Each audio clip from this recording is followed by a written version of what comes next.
नमस्कार दोस्तों, आज मैं लाई हूँ मालती जोशी जी द्वारा लिखी कहानी प्रलय के बावजूद। तो प्रस्तुत है आज की कहानी प्रलय के बावजूद।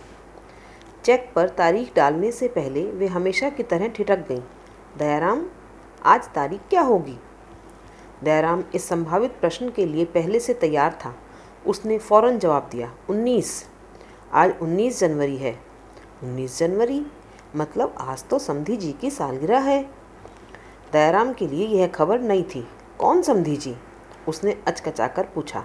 पागल, मेरे कोई 10-20 समधी हैं। ले देकर एक ही तो बेटा है मेरा। उसके ससुर जी की बात कर रही हूँ। आप वर्मा जी कहती रही हमेशा, तो हम तो वही नाम जानते हैं। कोई बात नहीं, उन्होंने कहा और सिर झुकाकर चेक लिखने लगी। पहले 5,000 निकलवा रही थीं, अब पता नहीं क्या सोचकर उन्होंने 10,000 की रकम भर दी। चेक लिखते हुए वे लगातार अपने को कोस रही थीं। दयाराम के जाते ही उन्होंने टेलीफोन का चोंगा उठाया, पर नंबर घुमाते घुमाते रुक गईं। ये कोई वक्त है बधाई देने का? दिन के 11 बज रहे हैं। सुबह सुबह ही फ़ोन कर लेना था। वे लोग क्या सोचेंगे? वे लोग तो सारी तारीखें याद रखते हैं, फ़ोन करते हैं, मिलने आ जाते हैं, पर वे इतनी महत्वपूर्ण तारीख भूल गई, जबकि अभी उसी दिन तो इस विषय पर चर्चा हुई थी। 1 जनवरी को दोनों पति पत्नी आ गए थे। बधाई जैसा तो कोई माहौल अब इस घर में रहा नहीं, पर वे लोग हर खास मौके पर आ जाते हैं। नाते रिश्तेदार भी आते हैं, पर सिर्फ तीज त्योहार पर। उसके अलावा भी तो कैलेंडर में कई तारीखें ऐसी होती हैं जब अकेलापन बहुत सालता है, जैसे आलोक का जन्मदिन, उसके पापा का जन्मदिन, शादी की सालगिरह। वर्मा लोग सारी तारीखें याद रखते हैं, जानते हैं कि इस समय किसी का साथ उनके लिए बहुत ज़रूरी है। तत्परता से दोनों पति पत्नी आते हैं, कभी कुछ लेकर आते हैं, कभी यहीं बनवाते हैं। साथ बैठकर तीनों खाते हैं। पहाड़ सा दिन फुर्र से बीत जाता है। इस बार नए साल पर भी वे लोग आए थे, तो चर्चा चल पड़ी थी। उन्हें एकाएक याद आ गया था, वर्मा जी, आपकी सालगिरह भी तो इसी महीने में पड़ती है ना? हाँ, 19 को है, गीता जी ने बताया। इस बार 60 के हो जाएंगे। अरे वाह, तब तो कुछ हंगामा होना चाहिए। बताइए, क्या प्लान बनाया है? कुछ भी नहीं, वर्मा जी ने उदास स्वर में कहा। जिन्हें हंगामा करना था वे तो कन्नी काट कर चले गए। अब कोई चार्म नहीं रहा। हाँ भाभी जी, भाई साहब को बहुत शौक था, गीता जी बोली। पिछले साल अस्पताल में थे, फिर भी उन्हें याद था। बोले, देखना, तुम्हारे सीनियर सिटीज़न बनने पर वो जश्न करूँगा कि लोग देखते रह जाएंगे। बस देखते ही तो रह गए हम लोग, कुछ नहीं कर सके। वर्मा जी का गला भर आया था। उन लोगों की उदासी उनसे झेली नहीं गई। वातावरण को हल्का करने के उद्देश्य से बोली, वो नहीं है तो क्या हुआ, मैं तो हूँ, उन्हीं से ट्रेनिंग ली है, देखना कोई कसर नहीं रहेगी। नहीं भाभी जी, अभी मन नहीं है, गीता जी बोली। अभी तीनों में से एक भी बिटिया आने की स्थिति में नहीं है। प्रभा के यहाँ आजकल में बच्चा होने वाला है। विभा को आप जानती ही हैं, 6 महीने की ट्रेनिंग पर लंदन गई हुई है। आलोक आभा भी अभी इतनी जल्दी क्या आ पाएंगे? देखिए, आलोक आभा की प्रतीक्षा करेंगे तो मुश्किल में पड़ जाएंगे। वे लोग तो बरसी पर आने के लिए ही मना कर गए हैं। इसीलिए तो मैंने उसी समय सारे काम निपटा दिए थे। इसलिए उन दोनों को तो आप लिस्ट से निकाल ही दीजिए। हाँ, प्रभा विभा के लिए ज़रूर रुकना चाहिए। विभा को लौट आने दीजिए, तब तक प्रभा का बच्चा भी थोड़ा बड़ा हो जाएगा। आप ठीक कहती हैं, बच्चों के बिना तो कोई भी उत्सव फीका ही लगता है। और जल्दी क्या है, साल भर में कभी भी बना सकते हैं। हम लोग भी यही सोच रहे थे, लेकिन वह दिन तो सेलिब्रेट करना ही है। बच्चे ना सही, हम तो हैं। हम ही लोग मना लेंगे, कहीं घूमने निकल जाएंगे या बाहर खाना खाएंगे। एक बात आज ही तय हो जानी चाहिए कि उस दिन की पार्टी मेरी ओर से होगी। इतनी सारी बातें हुई थी उस दिन, और ऐन वक्त पर वह तारीख ही भूल गई थी। बैंक का काम न निकलता तो शायद उन्हें अब भी याद नहीं आता। अब फ़ोन करते भी संकोच हो रहा है। क्या करें, शाम को एकदम खुद ही जाकर सरप्राइज़ दे दें? पर शाम तक प्रतीक्षा करने का हौसला उनमें नहीं था। ईश्वर का नाम लेकर उन्होंने नंबर घुमा ही दिया। देर तक घंटी बजती रही। फिर एक मरियल सी आवाज़ आई, हेलो। कौन? गीता जी बोल रही हैं? ये आपकी आवाज़ को क्या हो गया? तबीयत तो ठीक है ना? जी ठीक हूँ। फिर वही बेजान स्वर, थोड़ा बेजार भी। उनका मन बुझ सा गया। कहाँ तो उनकी आवाज़ सुनते ही दोनों हालात से ऊष्मा से भर उठते थे, और कहाँ ये ठंडापन। जरूर नाराज़ होंगी। वर्मा जी कहाँ हैं? बुला दीजिए, बधाई तो दे दूँ। जी बाजार गए हैं। वही सपाट स्वर। अच्छा, मिठाई लाने गए हैं? चलिए शाम को मिलते हैं। जी। मैंने सुबह जानबूझकर फ़ोन नहीं किया, सोचा इस समय बच्चों के फ़ोन आ रहे होंगे, अभी डिस्टर्ब करना ठीक नहीं। अपन तो लोकल हैं, बाद में भी कर सकते हैं। जी। फिर वही विरक्ति भरा जी, जैसे इस सफाई की उस तरफ कोई अहमियत ही नहीं थी। वे हैरान थीं, गीता जी को ये आज क्या हो गया है? सुबह सुबह मियाँ बीवी में खटपट तो नहीं हो गई, या कि वे बच्चों के पास ना रहने से उदास हैं? पर इतनी रूखी तो वे कभी नहीं थीं। उन्हें तो हमेशा हंसते हुए ही देखा है, उमंग और उत्साह से भरपूर, चुस्त दुरुस्त और अलमस्त। वे घड़ी भर पास बैठ लेती हैं तो अपनी भी उदासी दूर हो जाती है। फिर आज क्या बात है? शाम के लिए मन में कोई उत्साह नहीं रहा, पर जाना तो पड़ेगा। हमेशा लेती ही रही हैं, देने का मौका तो कभी कभी ही आता है। 4-5 साल पहले आलोक के पापा की षष्ठी पूर्ति पर गीता जी ने कितना प्यारा सा पुलोवर बुनकर दिया था।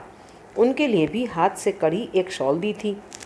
तब सोचा था कि मौका आने पर वे भी कोई ऐसा ही तोहफा देंगी जो उनके व्यक्तित्व की गंध लिए हुए हो। पर अब ना तो नज़र काम देती है, ना उंगलियां। जो कुछ आना है बाजार से ही आना है। दयाराम जब बैंक से लौट आया तो उन्होंने उसे दोबारा बाजार भेजा।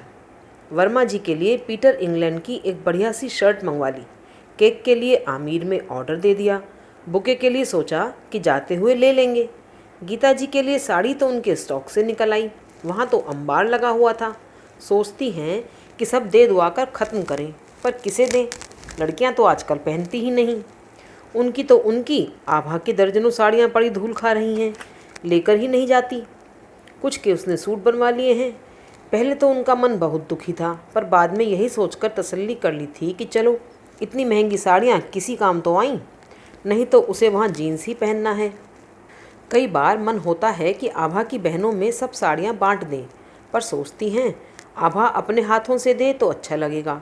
उनसे लेते हुए तो लड़कियाँ संकोच से गड़ जाएंगी। इस बार आभा आई थी तो माहौल दूसरा ही था। अगली बार पता नहीं कब आएगी। शाम को तैयार होते हुए ख्याल आया कि वर्मा जी के यहाँ गए शायद साल भर से ऊपर हो गया है। 3-4 महीने तो आलोक के पापा की बीमारी में ही निकल गए। उसके बाद के ये 10 महीने, इन दिनों वे कहीं निकली ही नहीं। बहुत हुआ तो बैंक या अस्पताल, मंदिर तक जाने का मन नहीं होता। सोचती हैं अब क्या मांगना है भगवान से। उनकी सारी प्रार्थना अर्चना आराधना तो क्षण भर में व्यर्थ हो गई है। कभी कभी ईश्वर के अस्तित्व पर ही संदेह होने लगता है। साल भर तक किसी की भी देहरी न लांघने का संकल्प था उनका, पर वर्मा लोगों के लिए अपना यह संकल्प उन्हें तोड़ना पड़ा है। संकट की घड़ियों में इन लोगों ने इतना साथ दिया है कि उसका प्रतिदान मुश्किल है। उनकी बेटियां यहाँ होती तो आज भी वे अपने संकल्प पर कायम रहती, पर इस शुभ दिन पर उनका अकेलापन बांटना बहुत जरूरी था। गाड़ी से उतरते हुए उन्होंने दयाराम से कहा, कहीं जाने का प्रोग्राम हुआ तो अभी 10 मिनट में लौटकर तुम्हें बताती हूँ, नहीं तो यहीं घंटे भर बैठकर घर वापस चले चलेंगे। गेट खोलकर वे भीतर आईं। पीछे पीछे सारा सामान उठाए दयाराम भी था। पूरे वातावरण में एक सन्नाटा व्याप्त था। दरवाजे पर कम से कम एक वंदनवार ही टंग जाता तो कुछ तो माहौल बनता। सच है, बच्चे साथ नहीं होते तो सब कुछ फीका लगने लगता है। जब से आलोक बाहर गया है वे तो पग पग पर इस बात का अनुभव कर रही हैं, बल्कि अब तो आदत हो गई है। चाहे बेटे के माँ बाप हों या बेटी के, बुढ़ापा सबको अकेले ही काटना है। नए जमाने की यही सौगात है। कांपते हाथों से उन्होंने घंटी बजाई। दरवाज़ा खुला। म्लानमुख गीता जी दरवाजे में खड़ी थीं। आइए, उन्होंने कहा, पर स्वर में कहीं स्वागत का भाव न था। इससे पहले जब भी वे इस घर में आई हैं ये लोग स्वागत में बिछ बिछ गए हैं। अभ्यर्थना ऐसी जैसे भगवान घर पर पधारे हों। मन में कुछ चुभा, क्या बिन बुलाए आना ठीक नहीं हुआ? उसके बाद पहला काम उन्होंने यह किया कि दयाराम से कहा कि सामान मेज पर रखते और गाड़ी में प्रतीक्षा करें। उसके सामने वे किसी तरह अनादृत होना नहीं चाहती थी। दोबारा जब गीता जी से मुखातिब हुई तो उनके मन में एक विचार कौंधा, क्या इस शुभ अवसर पर उनका आना गीता जी को अच्छा नहीं लगा? पर शुभ अवसर जैसा तो वहाँ कुछ भी नहीं था। गीता जी का चेहरा भी उनकी आवाज़ की तरह रुआंसा था। साड़ी मुसी मुसाई, बाल बेतरतीब, ऐसी तो वे कभी नहीं रहती। आलोक के पापा तो अक्सर उनका उदाहरण देते कि आभा की माँ को देखो, 3 बेटियां हैं पर हरदम कैसी चाक चौबंद रहती हैं। न कभी एक लट इधर की उधर होती है, न साड़ी पर एक सलवट नजर आती है। कभी कभी वे तुनक जाती तो कहती, लड़कियों की माँ तो हमेशा ही चाक चौबंद रहती है, उसे बेटों की माँ की तरह रसोई में खटना थोड़े ही पड़ता है, आधे से ज़्यादा काम तो लड़कियाँ निपटा देती हैं। उन यादों को परे धकेल कर वे एकदम वर्तमान में लौट आईं। अरे आप अब तक तैयार नहीं हुई? चलना नहीं क्या? कहाँ? कहीं भी, जहाँ आप लोग चाहें। पार्टी मेरी ओर से है, पर जगह तो आपको ही तय करनी है। और वे हमारे बर्थडे बॉय कहाँ हैं? उन्हें तो अब तक बधाई ही नहीं दे पाई हूँ। उसी समय बर्थडे बॉय अंदर से नमूदार हुए, प्रणाम भाभी जी। और सचमुच उन्होंने झुककर पैर छू लिए। ये नई बात थी। वे एकदम असहज हो गई, ठीक से आशीर्वाद भी न दे सकीं। भाभी जी बैठिए ना, वर्मा जी ने कहा। तब उन्हें भान हुआ कि गीता जी ने अब तक उन्हें बैठने के लिए भी नहीं कहा था। वे सचमुच बहुत परेशान हैं, तभी तो ये सामान्य सा शिष्टाचार भी उन्हें याद नहीं रहा। उन्होंने बैठते ही पूछा, क्या बात है गीता जी, तबीयत ठीक नहीं है क्या? सुबह फ़ोन पर भी आप बहुत डाउन लग रही थीं। उत्तर में गीता जी तो सुबकने लगीं। अरे क्या हुआ, कुछ बताइए भी तो। समधिन की पीठ सहलाते हुए उन्होंने पूछा। कुछ देर तक दोनों चुप रहे। फिर वर्मा जी ने संजीदगी से पूछा, क्या आपके पास कोई खबर नहीं आई? मेरे पास? उनका जी धक से रह गया। अब तक तो वे समझ रही थीं कि प्रभा के नवजात पुत्र के साथ कोई समस्या है या कि विभा लंदन में किसी परेशानी में है, पर वर्मा जी की बात से लग रहा था कि कोई ऐसी बात है जिसका संबंध दोनों घरों से है। इन दोनों घरों में कॉमन क्या है? आलोक और आभा। हे भगवान, वे ठीक तो हैं ना? सितंबर के बाद से उनका मन वैसे ही डरा डरा सा रहने लगा है। क्या बात है वर्मा जी, बच्चे ठीक से तो हैं ना?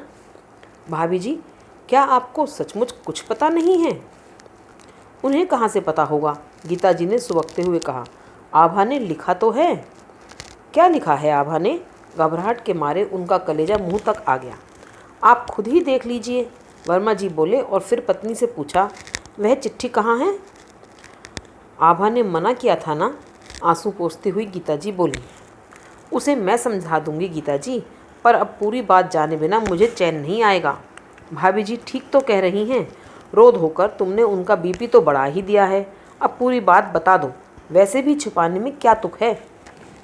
गीता जी उठी और चिट्ठी लाकर चुपचाप उन्हें थमा दी। आभा के जाने पहचाने अक्षर थे, क्योंकि जब भी पत्र आया है आभा का ही आया है। आलोक तो कभी इस झंझट में पड़ता ही नहीं। बहुत हुआ तो हफ्ते में 2 बार फ़ोन कर लिया, बस। पत्राचार सारा सास बहू के बीच ही होता रहा है, पर पिछले कुछ महीनों से वह भी बंद है। वे पत्र हाथ में लिए बैठी रहीं, खोलने की हिम्मत ही ना पड़ी। किसी अनिष्ट की आशंका से उनका दिल धड़कने लगा। वर्मा जी बोले, भाभी जी देखिए तो, बिटिया ने जन्मदिन का कैसा तोहफा भेजा है। दिल कड़ा करके कांपते हाथों से उन्होंने पत्र खोला। लिखा था, आदरणीय पापा मम्मी को प्रणाम। आपके सभी पत्र नियमित रूप से मुझ तक पहुंचते रहे हैं। आलोक इतना फ़र्ज़ तो निभा ही रहे हैं, पर अब उन्हें और कष्ट देना अच्छा नहीं लगता। अब तो वह अधिकार भी नहीं रहा, इसीलिए आपको अपना नया पता दे रही हूँ। नोट कर लें, पिछले 6-7 महीनों से मैं इसी पते पर हूँ, पर आपको बताने की हिम्मत नहीं पड़ रही थी। अब तो अदालत ने भी हमारे अलगाव पर मुहर लगा दी है, तो सोचा बता ही दूँ। देर सवेर आपको पता तो लगना ही था। पिछले कुछ सालों से हमारे संबंधों में दरार पड़ गई थी और वह बढ़ती ही चली गई। ठीक ठीक कारण तो मैं भी नहीं बता पाऊँगी, पर इतना जानती हूँ कि प्रेमी और पति में बहुत फ़र्क होता है, और हिंदुस्तानी पति तो चाँद पर भी चला जाए तो वह हिंदुस्तानी ही रहता है।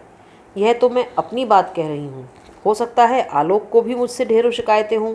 खैर, अब उन बातों पर गौर करने का कोई मतलब भी नहीं है।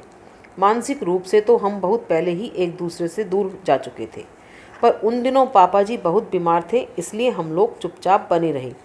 आलोक अंतिम क्षणों में किसी तरह का दुख उन्हें नहीं देना चाहते थे। उनकी मृत्यु के बाद तो कोई बहाना नहीं रहा और हमने कोर्ट में अर्जी दे दी। पिछले हफ्ते ही फैसला हुआ है और अब मैं आज़ाद हूँ। आप लोग मन में जरा भी मलाल मत लाना। क्योंकि आपका कोई दोष नहीं है, यह सब मेरा ही किया धरा है, तो उसे मैं ही भुगत लूँगी। हाँ, मम्मी जी को अभी इस बारे में कुछ मत बताइएगा, वे इस आघात को सहन नहीं कर पाएंगे। आलोक जब ठीक समझेंगे बता देंगे। पत्र हाथ में लिए वे मूर्तिवत बैठी रहीं। समझ में नहीं आ रहा था कि वे अपनी बहू का पत्र पढ़ रही हैं या किसी उपन्यास का अंश। क्या जीवन में भी ऐसा कुछ घट सकता है? कुछ देर तक असहज मौन पसरा रहा। फिर वर्मा जी क्षमा याचना कैसे स्वर में बोले, पत्र तो भाभी जी 2 दिन से आया पड़ा है, पर आपको बताने की हिम्मत ही ना पड़ी। आभा ने भी मना किया था। गीता अपने होशो हवास दुरुस्त रखती तो शायद आज भी हम यह बात छिपा जाते। मैं बहुत शर्मिंदा हूँ।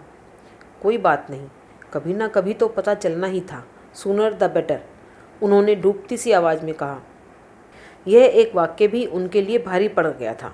लग रहा था जैसे सारी शक्ति ही किसी ने निचोड़ ली हो। उन्हें लगा इस कुर्सी से वे अब कभी नहीं उठ पाएंगी, पर उठना तो था। इस हादसे के बाद तो वे यहाँ नितांत अप्रासंगिक हो गई थी। किसी तरह हिम्मत बटोरकर वे उठी। उठते हुए नज़र सामने वाली मेज पर गई, जहाँ बुके, केक और उपहार रखे हुए थे। यह सामान आते ही पकड़ा दिया होता तो ठीक रहता, पर उस वक्त माहौल ही कुछ दूसरा था और अब तो सभी कुछ व्यर्थ सा हो गया लगता है। उन्हें बेटे पर बहुत रोष आ रहा था। समय रहते बता देता तो ऐसी फजीहत तो ना होती। उससे तो आभा अच्छी है, कम से कम सच बोलने का साहस तो किया। पाँव मन मन भर के हो रहे थे। किसी तरह अपने को ठेल ठाल कर 4 कदम चली थी कि पीछे से आवाज़ आई, भाभी जी प्लीज़ रुकिए। ये किसकी आवाज़ थी, गीता जी की या वर्मा जी की? उन्हें कुछ समझ में नहीं आया। वे वहीं जड़वत खड़ी हो गई। पीछे मुड़कर देखने का उन्हें साहस नहीं हुआ। उन्हें लगा अभी वे लोग कहेंगे, अपना यह कबाड़ तो साथ लेती जाइए। सांस रोककर वे उन वाक्यों की प्रतीक्षा करने लगी। दोनों पति पत्नी ठीक उनके अगल बगल आकर खड़े हो गए। ये आप एकदम से उठकर कहाँ चल दी भाभी जी? प्लीज़ इस तरह मत जाइए। पीछे लौटने का हौसला नहीं था, पर पाँव आगे बढ़ने से इनकार कर रहे थे। इस समय वे वर्मा जी के ऑफिस में खड़ी थीं। मुवक्किलों के लिए रखी हुई कुर्सियों में से एक को खींचकर वे उस पर धम से बैठ गईं। पसीना पसीना हो रही थीं। वर्मा जी ने पंखा तेज़ कर दिया। गीता जी दौड़कर पानी ले आईं। थोड़ी कॉफ़ी लेंगी? बनाऊं? पूछ क्या रही हो, जल्दी से बना कर लाओ, स्ट्रॉन्ग बनाना। वर्मा जी ने आदेश दिया। उनके जाने के बाद वे भी एक कुर्सी खींचकर सामने बैठ गए।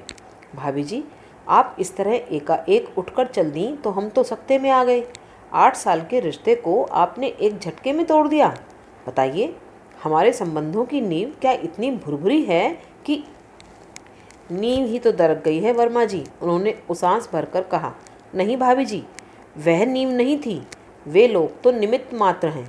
उनके कारण हमारे परिवार एक हो सके। इसके अतिरिक्त उनका योगदान क्या है? वे तो वहाँ उतनी दूर बैठे हैं। स्नेह का ये ताना बाना तो हम ही लोगों ने बुना है। मेरी समझ में तो कुछ नहीं आ रहा, उन्होंने सिर झटकते हुए कहा।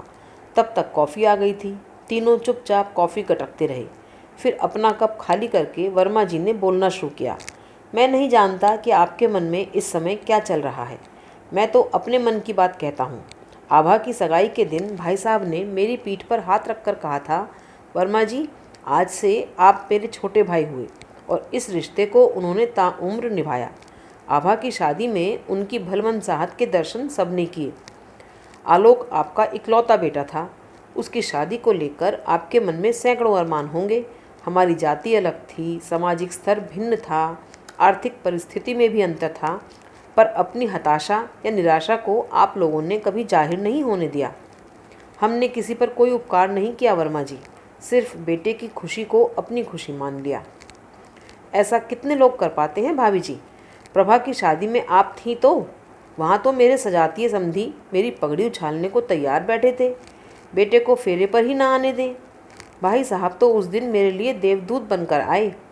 उतनी रात को पता नहीं किसका शोरूम खुलवाकर नई नकोर मोटरसाइकिल ले आए। सबके मुंह पर जैसे तमाचा पड़ गया। दूल्हा तो शर्म से पानी पानी हो गया था। 6 महीने तक उसने गाड़ी को हाथ नहीं लगाया था। हमारे ही दरवाजे खड़ी रही थी। उन लोगों ने उस समय वाकई बहुत बचपना किया था। और विभा के डॉक्टर बनने का श्रेय तो पूरी तरह भाई साहब को जाता है। उन्होंने उसकी हौसला अफजाई की, हर तरह से मदद की, तभी वह पीएमटी में मेरिट ला सकी। नहीं तो मैं तो बीए करवाकर उसकी शादी कर देता। ज़हीन लड़की थी, उसे तो कुछ ना कुछ बनना ही था। ईश्वर की कृपा से देखिए लड़का भी उसे कितना अच्छा मिला है। मेरे तो तीनों दामाद हीरा थे भाभी जी, पता नहीं किसकी नज़र लग गई। गीता जी का गला फिर भर आया। कई बार हमारी अपनी ही नज़र लग जाती है गीता जी।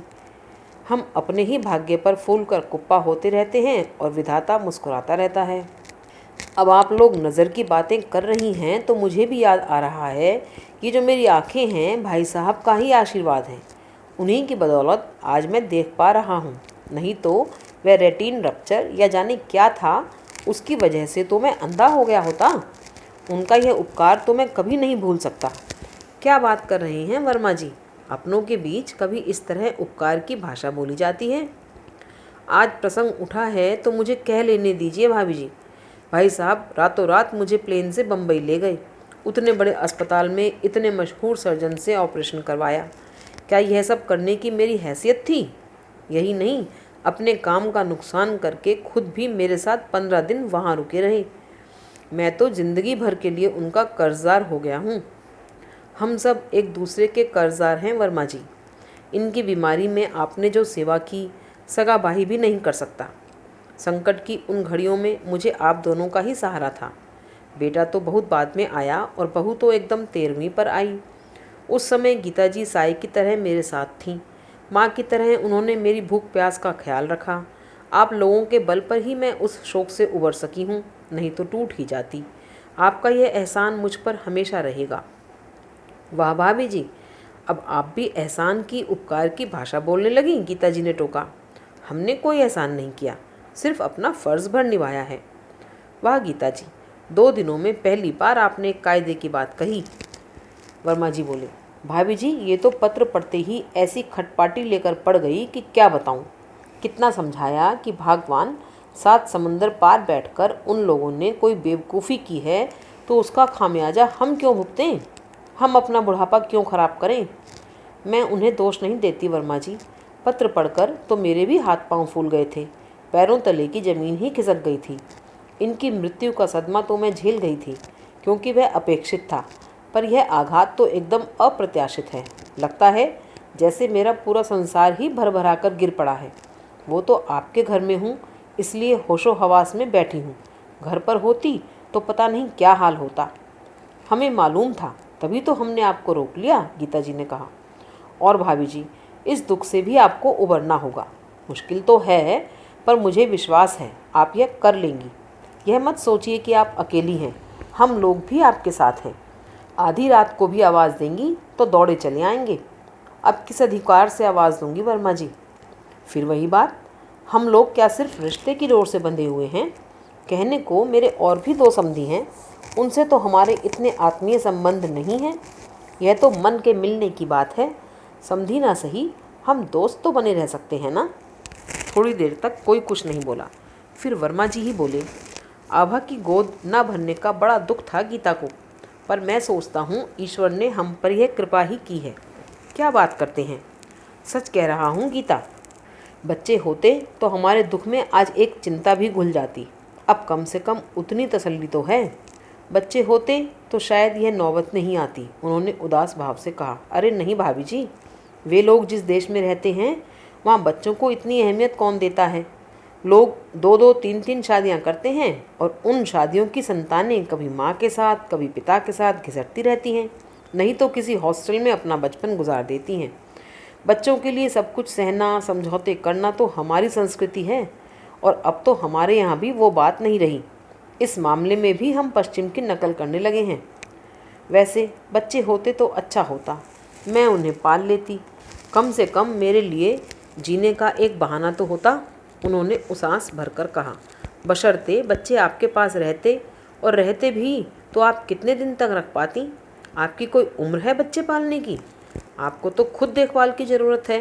पिछली बार आलोक आभा आए थे तो मैंने उन्हें बहुत डांट पिलाई थी, कहा था बहुत कमाई कर ली, अब चुपचाप लौट आओ। मम्मी अब बिल्कुल अकेली पड़ गई हैं। तब मुझे क्या पता था कि उन लोगों के मन में अलग ही खिचड़ी पक रही है। आप ही ने तो अभी कहा था कि मैं अकेली नहीं हूँ, उन्होंने सूखी हंसी के साथ कहा। बिल्कुल कहा था, और फिर कहता हूँ कि हमें अपने से अलग मत समझिए। मैं तो उन लोगों को उनका फ़र्ज़ याद दिला रहा था। खैर, अब उन बातों को जाने दीजिए। वे पत्नी की ओर मुखातिब हुए।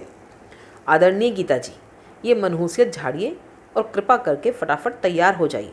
आज आपके पति की सालगिरह है और आपकी शक्ल पर 12 बज रहे हैं।